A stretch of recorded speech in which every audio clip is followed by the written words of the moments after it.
पुष्यभूति वर्धन या वर्धन वंश। तो भाई ये मैं मोबाइल पे आपको पढ़ा रहा हूँ, तो बोर्ड आपको काफ़ी ज़्यादा बड़ा लग रहा होगा क्योंकि पेंसिल से लिखना पड़ रहा है, तो मोबाइल का स्क्रीन छोटा है तो ऐसे ही दिखेगा, तो आप लोग बस समझते जाइए।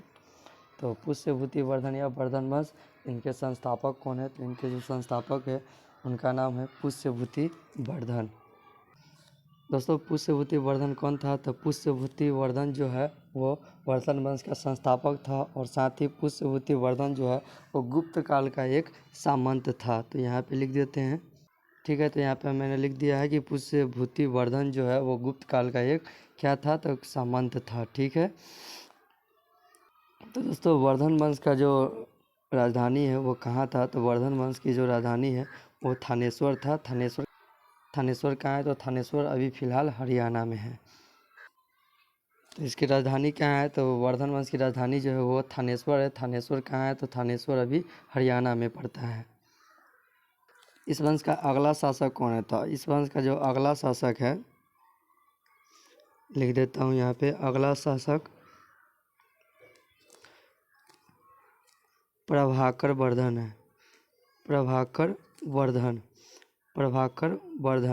यानी वर्धन वंश का जो अगला शासक जो है वो पुष्यभूति वर्धन के बाद जो अगला शासक है वो प्रभाकर वर्धन है। प्रभाकर वर्धन की कितने संतान थी?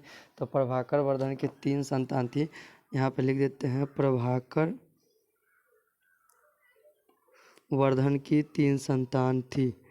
3 संतान थी। संतान के नाम देख लेते हैं। तो यहाँ पे हो गया राजवर्धन, पहला जो है राजवर्धन, दूसरा हर्षवर्धन, और तीसरा जो है वो है राजश्री। नीचे लिख देते हैं, यहाँ पे जगह कम है तो नीचे लिख देते हैं राजश्री। तो प्रभाकर वर्धन के कितने संतान थे? तो 3 संतान थे। एक राजवर्धन था, हर्षवर्धन था, और उसके बाद राजश्री था। उसके बाद देख लेते हैं, तो राजश्री का विवाह कन्नौज के शासक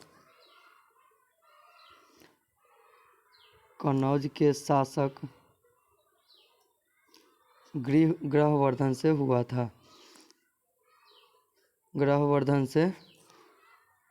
था। ठीक है। तो राजश्री का पति कौन है? तो राजश्री का जो पति है वह ग्रहवर्मन है। दोस्तों वर्धन गलत लिखा गया है, वर्मन है, तो यहाँ पर हम लिख देंगे, ग्रहवर्मन से हुआ था। आप लोग सुधार लीजिएगा, यहाँ पे वर्धन नहीं है, ग्रहवर्मन है, ग्रहवर्धन नहीं है। ग्रहवर्धन की हत्या हो गई। ग्रहवर्धन की हत्या किसने किया? तो मालवा के शासक देवगुप्त ने किया था। तो यहाँ पे लिख देते हैं हत्यारा। ग्रहवर्धन का हत्यारा डायरेक्ट लिख देते हैं, हत्यारा। ग्रहवर्धन का हत्यारा जो है कौन है? तो देवगुप्त है। देवगुप्त कौन है? तो देवगुप्त जो है वो मालवा शासक है, मालवा का शासक। तो मालवा के शासक देवगुप्त ने ग्रहवर्मन की हत्या कर दी, ठीक है। उसके बाद देख लेते हैं, जब मालवा के शासक देवगुप्त ने ग्रहवर्मन की हत्या कर दी, उसके बाद वो राजश्री की हत्या करने का प्रयास किया, किंतु राजश्री जंगल में भाग गई। इसे आप लोग लिख लीजिएगा। देखिए, चलिए ठीक है, ये भी मैं लिख देता हूँ। तो यहाँ पे लिख देता हूँ नीचे में, जब मालवा के शासक देवगुप्त ने राजश्री का हत्या करना चाहा तो राजश्री जो है वो कहाँ भाग गई? तो राजश्री जो है वो जंगल में भाग गई। इसे आप लोग लिख लीजिएगा। अब दोस्तों ये बात जब राजवर्धन को पता चला, राजवर्धन कौन था? तो राजश्री का भाई था।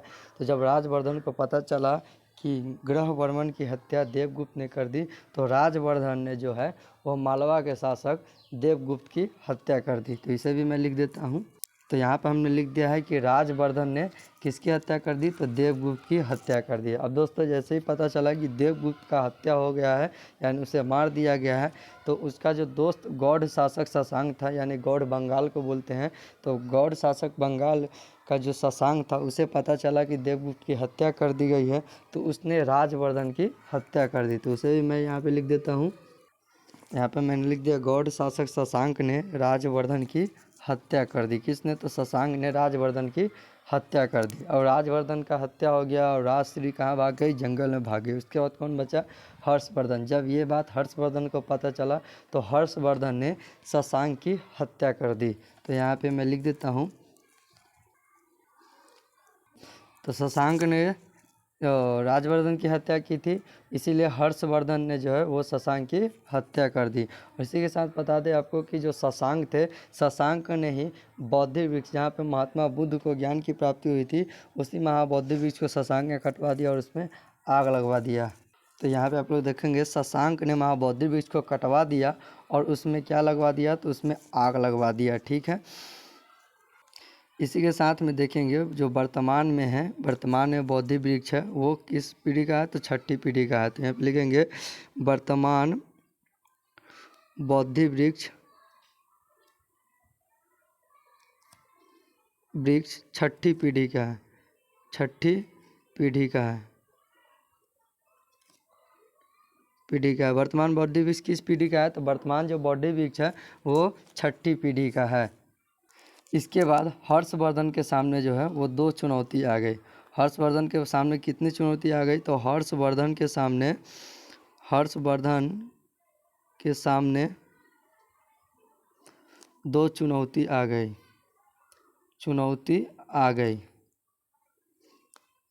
क्या क्या चुनौती आई भाई? तो पहला जो है वो राजश्री का पता लगाना, क्योंकि राजश्री तो जंगल में भाग गई थी। राजश्री का पता लगाना और दूसरा जो है वो क्या है? तो वो सिंहासन को संभालना। दूसरा साम्राज्य को संभालना। और दोनों इम्पोर्टेंट हैं, क्योंकि राजश्री का भी पता लगाना है, वो बहन थी और वो जंगल में भागी थी, तो उसका भी पता लगाना है। और साम्राज्य को भी संभालना है, क्योंकि साम्राज्य को नहीं संभालेंगे तो साम्राज्य टूट जाएगा। तो राजश्री का पता लगाने के लिए जो हर्षवर्धन ने है वो दिवाकर नामक बौद्ध भिक्षु की सहायता से राजश्री का पता लगाया। तो हर्षवर्धन ने जो है वो राजश्री का पता कैसे लगाया? तो दिवाकर नामक बौद्ध भिक्षु की सहायता से राजश्री का पता लगाया। तो यहाँ पे लिख देते हैं, तो यहाँ पर देख लेंगे दिवाकर नामक बौद्ध भिक्षु की सहायता से हर्षवर्धन ने राजश्री का पता लगाया। दिवाकर कौन था? तो वो बौद्ध भिक्षु था और उसी की मदद से जो है हर्षवर्धन ने राजश्री का पता लगाया। उसके बाद हर्षवर्धन जो थे उन्होंने अपनी राजधानी कन्नौज को बना लिया। तो हर्षवर्धन की राजधानी कहाँ थी? तो हर्षवर्धन की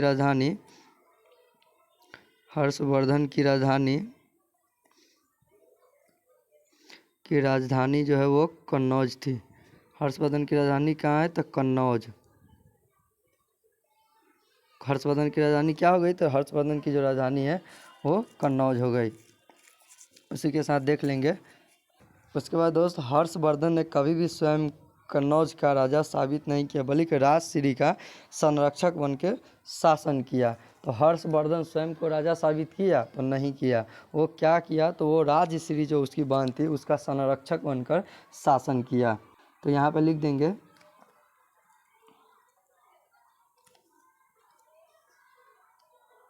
हर्षवर्धन जो है वो राजश्री का संरक्षक बनकर शासन किया। क्या बनकर शासन किया? तो संरक्षक बनकर शासन किया। किसका संरक्षक बनकर? तो राजश्री का संरक्षक बनकर शासन किया। उसी के साथ बता दें कि जो हर्षवर्धन थे वो साहित्य प्रेमी थे और इसने 3 पुस्तक लिखी थी। तो हर्षवर्धन क्या थे? तो हर्षवर्धन साहित्य प्रेमी थे। तो यहाँ पे मैंने लिख दिया कि हर्षवर्धन जो थे वो साहित्य प्रेमी थे और हर्षवर्धन की 3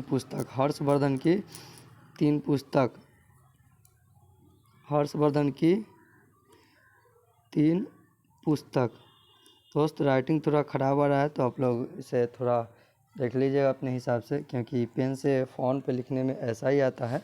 तो हर्षवर्धन की जो 3 पुस्तक थी वो कौन कौन सी थी? तो यहाँ पे लिख देते हैं। पहला जो है वो नागानंद था, नागानंद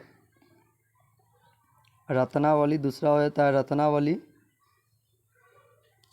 रत्नावली। उसके बाद प्रियदर्शिका हो जाता है, प्रियदर्शिका।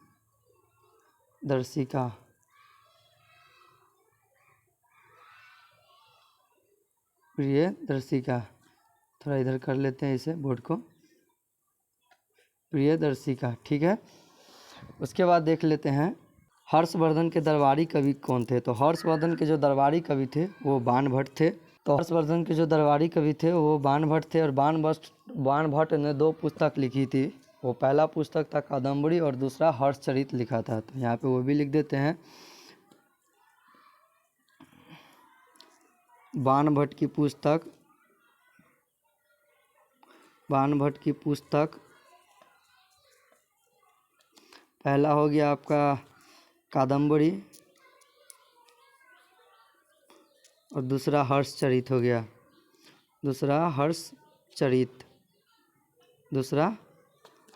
कादम्बरी और हर्षचरित। तो बाणभट्ट जो कौन थे, तो बाणभट्ट जो थे वो हर्षवर्धन के दरबारी कवि थे, और बाणभट्ट की पुस्तक कौन सी है, तो वो कादम्बरी है और हर्षचरित है। ये दोनों हमेशा एग्जाम में पूछता है, तो आप लोग पुस्तक और जितना भी काल है ईस्वी ये सब आप याद रखिएगा। उसके बाद बात कर लेते हैं, तो हर्षवर्धन को शिलादित्य भी कहा जाता है। तो भाई हर्षवर्धन को शिलादित्य भी कहा जाता है, तो आप लोग इसे भी याद रखिएगा कि हर्षवर्धन को क्या कहा जाता है, तो शिलादित्य। और हर्षवर्धन के काल में चोर तथा डाकुओं का बोलबाला था। यानी चोर तथा डाकुओं का जो है वो काफ़ी मतलब हद तक उनका भी योगदान था, कि वो भी जैसे होता है ना कि कोई किसी से नहीं डरता है, इसी क्रम में था। तो आप लोग इसे भी याद रखेंगे कि हर्षवर्धन के काल में चोर तथा डाकुओं का भी बोलबाला था। इसके समय जो है यानी हर्षवर्धन के समय मथुरा जो था वो सूती वस्त्र का केंद्र था। और साथ ही इसके समय चीनी यात्री वेनसांग जो है, वेनसांग कहाँ का यात्री है, तो वेनसांग जो है वो चीन का यात्री है, वो भारत आया था। तो ये भी आपसे पूछेगा कि वेनसांग जो है वो हर्षवर्धन के दरबार में आया था कि नहीं, तो आपको बताना पड़ेगा कि वेनसांग जो है चीनी यात्री भारत आया था हर्षवर्धन के काल में। वेनसांग जब 629 ईस्वी में भारत आया था, वेनसांग कब आया था, तो 629 ईस्वी में भारत आया था। वेनसांग जब 629 ईस्वी में भारत आया था, उस समय नालंदा विश्वविद्यालय के, यानी नालंदा विश्वविद्यालय आप लोगों को पता होगा कि बिहार में ही है, तो नालंदा विश्वविद्यालय के कुलपति जो है वो शीलभद्र थे। वेनसांग को यात्रियों का राजकुमार, नीति का पंडित और शाक्य मुनि भी कहा जाता है। वेनसांग को क्या क्या कहा जाता है, तो यात्रियों का राजकुमार, नीति का पंडित और शाक्य मुनि भी कहा जाता है। वेनसांग नालंदा विश्वविद्यालय में अध्ययन तथा अध्यापक का कार्य किया था। वेनसांग जो है वह जब नालंदा विश्वविद्यालय में गया तो वहाँ पे पढ़ाई किया और साथ ही वहाँ पे बच्चों को पढ़ाया भी था। वेनसांग की विद्वता को देखकर हर्षवर्धन ने प्रयाग में होने वाले महामोक्ष परिषद का अध्यक्ष बना दिया। किसको, तो वेनसांग को। यानी वेनसांग की जो विद्वान जो इतना थे उसे देखकर हर्षवर्धन ने प्रयाग में जो है वो 5 वर्ष पर महामोक्ष परिषद का मेला लगता था, उसका अध्यक्ष किसे बना दिया, तो वेनसांग को बना दिया।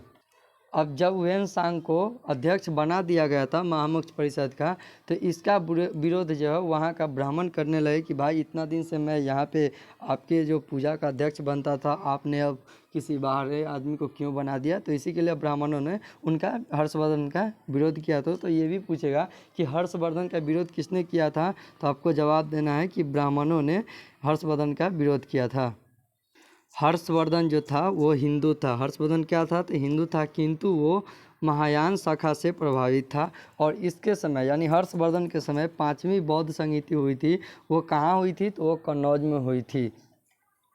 हर्षवर्धन समस्त उत्तर भारत को जीत लिया था। हर्षवर्धन किधर, समस्त उत्तर भारत जो है को जीत लिया था, किंतु कश्मीर को अपने क्षेत्र में नहीं मिला पाया था। ये आप भी याद रखेंगे। अब हर्षवर्धन समस्त उत्तर भारत को जीत ही लिया था, तो हर्षवर्धन ने क्या किया कि दक्षिण भारत अभियान प्रारंभ किया, ठीक है। किंतु नर्मदा नदी के तट पे, याद रखिएगा, नर्मदा नदी के तट पे दक्षिण भारत के जो चालुक्य शासक थे, चालुक्य शासक पुलकेशिन द्वितीय ने हर्षवर्धन को क्या कर दिया, तो पराजित कर दिया। इसे एक बार और देखेंगे। हर्षवर्धन दक्षिण भारत अभियान प्रारंभ किया, किंतु नर्मदा नदी के तट पे दक्षिण भारत के चालुक्य शासक पुलकेशिन द्वितीय ने इसे पराजित कर दिया। आप लोग टेंशन ना लें, मैं इसे फिर से एक बार रिवीजन करा दूंगा। नर्मदा नदी के तट पर हर्षवर्धन को पुलकेशिन द्वितीय ने जो पराजित किया था उसकी जानकारी कहाँ से मिलती है? तो वो पुलकेशिन द्वितीय का ऐहोल अभिलेख है, उससे जानकारी मिलती है, ऐहोल अभिलेख से। और ऐहोल अभिलेख किसका है? तो वो पुलकेशिन द्वितीय का है। 647 ईस्वी में हर्षवर्धन की मृत्यु हो गई। हर्षवर्धन की मृत्यु कब हुई? तो हर्षवर्धन की मृत्यु 647 ईस्वी में हुई। और हर्षवर्धन की कोई संतान नहीं थी, क्योंकि हर्षवर्धन ने शादी नहीं किया था। तो हर्षवर्धन की कोई संतान नहीं थी, जिस कारण क्या हुआ? तो वर्धन वंश का पतन हो गया, क्योंकि अंतिम शासक हर्षवर्धन ही था। वर्धन वंश का अंतिम शासक हर्षवर्धन था और हर्षवर्धन की शादी नहीं हुई थी, कोई संतान नहीं थी, जिस कारण वर्धन वंश का अंत हो गया। इतिहास में है जो, और हर्षवर्धन की मृत्यु के बाद सबसे पहले क्या हुआ? तो हर्षवर्धन की मृत्यु के बाद उत्तर भारत में राजनीतिक शून्य की सन्नाटा आ गई, मतलब सन्नाटा स्थिति आ गई। सन्नाटा स्थिति एक ही है, यानी कोई शासक ही नहीं बचा तो क्या होगा? तो राजनीतिक शून्य की स्थिति आ गई। ठीक है, तो हर्षवर्धन की मृत्यु के बाद क्या हुई? तो उत्तर भारत में राजनीतिक शून्य की स्थिति आ गई। इसे मैंने नहीं लिखा है, अभी नीचे लिख देता हूँ। उससे पहले आप ये भी देख लीजिए, इतिहास में जो हर्षवर्धन की मृत्यु को, इतिहास में हर्षवर्धन की मृत्यु को क्या कहते हैं? तो युग परिवर्तन का काल कहते हैं। तो यहाँ से एक क्वेश्चन पूछेगा, ये BBI क्वेश्चन है, युग परिवर्तन का काल किसकी मृत्यु को कहा जाता है? तो यहाँ से हर्षवर्धन आपको लिखना पड़ेगा। मैं अभी आप लोगों से क्वेश्चन भी पूछूंगा, तो आप लोग उसका जवाब कमेंट में दीजिएगा। तो यहाँ पे मैंने लिख दिया है कि हर्षवर्धन के मृत्यु के बाद उत्तर भारत में राजनीतिक शून्य की स्थिति आ गई। ठीक है, तो हर्षवर्धन के मृत्यु के बाद उत्तर भारत में क्या आ गई? तो राजनीतिक शून्य की स्थिति आ गई। अब आप लोगों से कुछ क्वेश्चन पूछते हैं, जिसका जवाब आप लोग कमेंट में दीजिएगा। अगर वीडियो अच्छी लग रही है तो यार लाइक कर लीजिए, और साथ ही इस चैनल को सब्सक्राइब कर लीजिएगा, क्योंकि यहाँ पे आपको जीके भी मिलेगा। कम्युनिटी पोस्ट में मैं हमेशा आपसे जीके पूछूंगा, और आपसे ये भी पूछूंगा कि आपको किस टॉपिक पे वीडियो चाहिए, किस वंश के बारे में आप जानना चाहते हैं। तो जल्दी से इस चैनल को सब्सक्राइब कर लीजिए। पहले आपके लिए कुछ क्वेश्चन मैं बता देता हूँ, जिसका आप जवाब ज़रूर दे दीजिएगा कमेंट में। तो भाई आपके लिए एक ये क्वेश्चन है, पुलकेशिन द्वितीय जो है वो किस वंश का शासक था? यहाँ पे आपको 4 ऑप्शन दिया गया है, चालुक्य वंश, वर्धन वंश, चोल वंश और पांड्य वंश। आपको इसका आंसर जो है वो कमेंट में देना है। एक बार मैं फिर से आपको ये जितना अभी तक पढ़ाया हूँ सबको रिवीजन करा देता हूँ। यहाँ से स्टार्ट हो जाता है। तो वर्धन वंश या पुष्यभूति वर्धन दोनों एक ही है, इसे आप लोग ध्यान रखेंगे। इनका संस्थापक कौन है? तो वर्धन वंश का संस्थापक पुष्यभूति वर्धन है। और पुष्यभूति वर्धन जो था वो कौन था? तो वो गुप्त काल का एक सामंत था। वर्धन वंश की राजधानी कहाँ थी? तो थानेश्वर। थानेश्वर कहाँ है? वर्तमान हरियाणा में है। उसके बाद अगला शासक कौन आता है? तो प्रभाकर वर्धन आता है। प्रभाकर वर्धन की 3 संतान थी। तो यहाँ से पूछे प्रभाकर वर्धन की कितनी संतान थी? तो आपको बताना है 3 संतान थी। कौन कौन थे? तो राजवर्धन, हर्षवर्धन और राजश्री। राजश्री का जो विवाह है वो कन्नौज के शासक ग्रहवर्धन से हुआ था। राजश्री का विवाह किससे हुआ था? तो कन्नौज के शासक ग्रहवर्धन से हुआ था। इसी के साथ देख लेते हैं, तो ग्रहवर्धन का हत्यारा कौन है? तो देवगुप्त है। देवगुप्त कौन था? तो वो मालवा का शासक था। राजश्री जंगल में भाग गई। जब ग्रहवर्धन की हत्या जब देवगुप्त किया, उसके बाद वो राजश्री को मारने के लिए जब आगे बढ़ा तो राजश्री जंगल में भाग गई। तो राजवर्धन ने देवगुप्त की हत्या कर दी। जब राजवर्धन को पता चला कि उसके बहन के पति को जब मार दिया देवगुप्त ने, तो वो आया और देवगुप्त की हत्या कर दी। देवगुप्त की जब हत्या हुई तो जो देवगुप्त का दोस्त था शशांक, उसने राजवर्धन की हत्या कर दी। जब राजवर्धन की हत्या हो गई, ये बात जब हर्षवर्धन को पता चला कि उसके बड़े भाई की मृत्यु हो चुकी है, तो हर्षवर्धन ने शशांक को मार दिया। शशांक ने महाबोधि वृक्ष को कटवा दिया तथा उसमें आग लगा दिया। महाबोधि वृक्ष क्या है? तो महाबोधि वृक्ष जो है, जहाँ महात्मा बुद्ध को ज्ञान की प्राप्ति हुई थी, उसे महाबोधि वृक्ष कहते हैं। वर्तमान जो बौद्धि वृक्ष है वो 6ठी पीढ़ी का है। हर्षवर्धन के सामने 2 चुनौती आ गई, राजश्री का पता लगाना और दूसरा है साम्राज्य को संभालना। दिवाकर नामक बौद्ध भिक्षु की सहायता से हर्षवर्धन ने राजश्री का पता लगाया। हर्षवर्धन की राजधानी कहाँ थी? तो हर्षवर्धन की जो राजधानी थी वो कन्नौज थी। हर्षवर्धन ने अपनी राजधानी कन्नौज को बनाया। हर्षवर्धन राजश्री का संरक्षक बनकर शासन किया। वो खुद शासन, मतलब खुद राजा बनकर शासन नहीं किया, बल्कि राजश्री का संरक्षक बनकर शासन किया। हर्षवर्धन जो था वो साहित्य प्रेमी था। इसने 3 पुस्तक लिखी थी, नागानंद, रत्नावली और प्रियदर्शिका। हर्षवर्धन के दरबारी कवि का नाम क्या था? तो हर्षवर्धन के दरबारी कवि का जो नाम था वो बाणभट्ट था। आप लोग इसे ध्यान रखेंगे। बाणभट्ट ने 2 पुस्तक लिखी थी, और पहले पुस्तक का नाम कादम्बरी था और दूसरे का हर्षचरित था। हर्षवर्धन को शिलादित्य भी कहा जाता है, इसे भी आप लोग ध्यान रखेंगे। इसके काल में चोर तथा डाकुओं का बोलबाला था। चोर तथा डाकुओं का बोलबाला किसके काल में था? तो हर्षवर्धन के काल में था। इसके समय में मथुरा सूती वस्त्र का केंद्र था। हर्षवर्धन के समय में जो था वो मथुरा जो जगह था वो सूती वस्त्र का केंद्र था। इसके समय चीनी यात्री वेनसांग भारत आया था। चीन का यात्री वेनसांग जो है वो भारत आया था। और वेनसांग जब भारत में आया था उस समय नालंदा विश्वविद्यालय के कुलपति कौन थे? तो शीलभद्र थे। और साथ ही यहाँ पे एक पॉइंट मैं आपको और लिख देता हूँ, वेनसांग का यात्रा विवरण क्या है ये मैंने छोड़ दिया था, तो यहाँ पे लिख देता हूँ CU की। ठीक है, आप लोग ध्यान रखेंगे, C ऐसे लिखाएगा U की। ठीक है, वेनसांग का यात्रा विवरण क्या है? तो CU की है, किताब है उनका, ये आप लोग लिख लेंगे। उसके बाद देखेंगे वेनसांग को यात्रियों का राजकुमार, नीति का पंडित और शाक्य मुनि भी कहा जाता है। इसने नालंदा विश्व में अध्ययन तथा किसने? तो वेनसांग ने नालंदा विश्वविद्यालय में अध्ययन तथा अध्यापक यानी शिक्षक तथा स्टूडेंट का दोनों कार्य वहाँ पे किया था, यानी पढ़ाई भी किया था और पढ़ाया भी था। वेनसांग की विद्वता को देखकर हर्षवर्धन ने प्रयाग में होने वाले महामोक्ष परिषद का अध्यक्ष बना दिया। वेनसांग को किसका अध्यक्ष बना दिया? तो महामोक्ष परिषद का अध्यक्ष बना दिया। जिसका विरोध किसने किया था? तो ब्राह्मणों ने किया था। और एक बात आप लोग याद रखेंगे, महामोक्ष परिषद जो है वो 5 साल पे होता था, इसे भी आप लोग लिख लेंगे साइड में। और आप लोग लाइन से लिखिएगा, हम साइड में लिख दिए है। तो महामोक्ष परिषद जो है वो 5 साल पे होता था। जब वेनसांग को महामोक्ष परिषद का अध्यक्ष बना दिया तो हर्षवर्धन का विरोध ब्राह्मणों ने किया। हर्षवर्धन हिंदू था किंतु महायान शाखा से प्रभावित था।